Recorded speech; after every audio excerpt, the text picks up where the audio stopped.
아모스서 말씀인데요.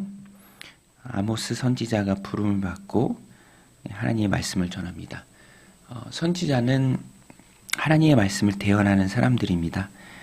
하나님께서 하시고자 하는 말씀이 있을 때 사람 선지자를 세워서 그 말씀을 전하게 하시죠.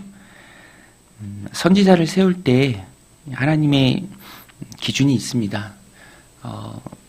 그런데 사람의 기준하고 다르죠. 하나님께서는 오늘 본문에 보면 1절에 나오죠. 드고와 목자 중 아모스가 7장에 가서 보면 또 뽕나무를 재배하던 사람이다 이렇게 나오는데요. 어떤 일을 하든지 상관없이 하나님께서 주권적으로 세우시죠. 하나님께서 당신의 마음에 합한 자들을 불러서 일하십니다. 아모스 선지자가 목자였지만 하나님께서 부르심에 그 선지자의 사역을 감당합니다.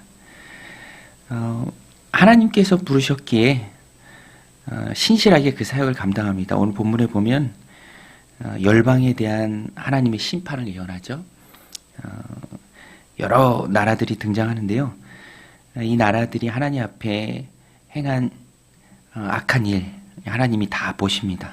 오늘 본문을 통해서 우리가 알 수 있습니다. 하나님이 다 보신다. 다 지켜보고 계신다. 그리고 선지자를 통해서 그들이 했던 악한 일에 대해서 그것은 옳지 않은 일이고 하나님께서 진노하신다.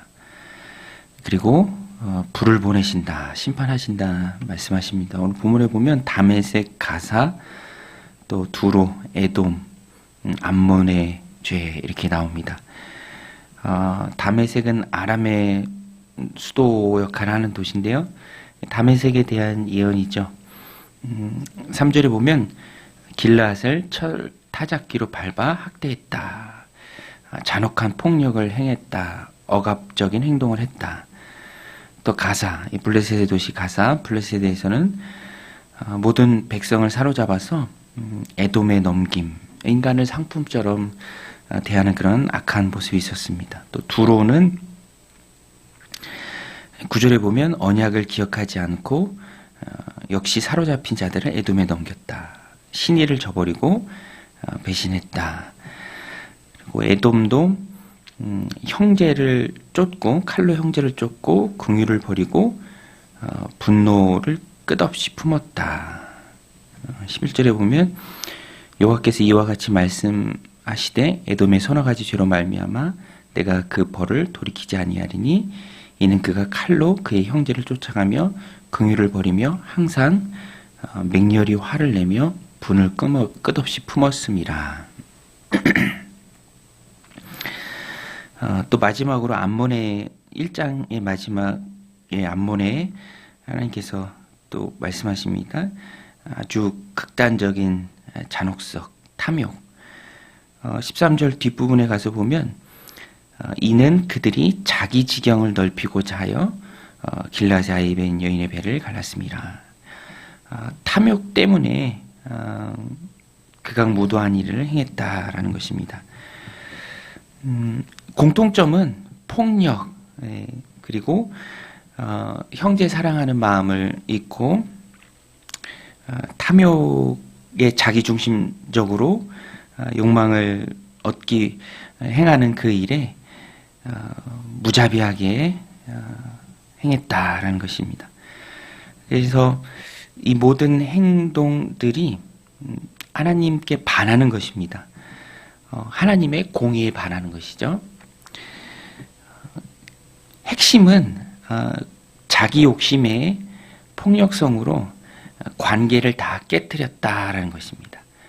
이스라엘에 대한 관계, 또 주변 나라와의 관계, 또 사람을 지으신 그 하나님에 대한 관계에 다 훼손하고 깨뜨렸다라는 것입니다. 바른 행위가 있고 바르지 않은 행위가 있죠. 이 나라들이 행했던 그 모든 일들은 하나님 보시기에 바르지 못한 일입니다. 하나님께서 다 보시고 심판하시겠다 말씀하십니다. 아모스에서 굉장히 유명한 말씀이죠. 아모스서의 전체적인 주제도 되는데요. 오늘 본문도 그렇죠. 옳지 않은 일들을 멀리하고 정의를 행하라. 아모스 5장 24절에 오직 정의를 물같이 공의를 마르지 않는 강같이 흐르게 할지어다.